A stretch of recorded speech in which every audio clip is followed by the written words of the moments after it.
साथीहरू यो नेचरले हामीलाई धेरै कुरो ज्ञान दिइरहेको हुन्छ।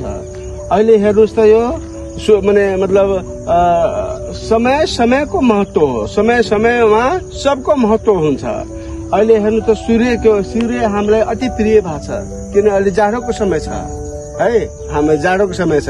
अब हामीलाई चाहिँ ओहो सूर्यको हामी चाहिँ किरणमा सूर्यको प्रकाशमा हामी बस्न रुचाउँछौँ र हेर्नुहोस् त कति प्रिय छैन, कति प्रिय छ है। हेर्नुहोस् अहिले अब यही सूर्य जब तपाईँको 12 बज्छ त्यो चाहिँ एकदम चाहिँ पोल्न थाल्छ, त्यसपछि यो राम्रो लाग्दैन।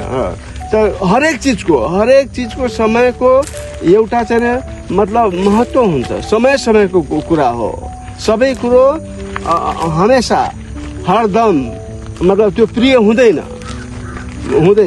त्यसैले यसबाट भने र यसबाट के पनि लेसन भने सिक्न सकिन्छ भने सूर्यको पनि एउटा समय हेर्नुहोस् त अहिले उदाउँछ र फेरि 12 बज्छ, 12 बजेपछि फेरि अस्ताउँछ भनेपछि एक दिन सबको मतलब त्यो यस्तै हाम्रो जिन्दगी पनि यस्तै उदाउने र अस्ताउने हो।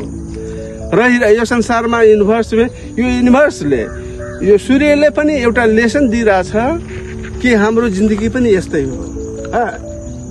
एक दिन उदाउँछ, जवान हुन्छ, फेरि एक दिन अस्ताउँछ।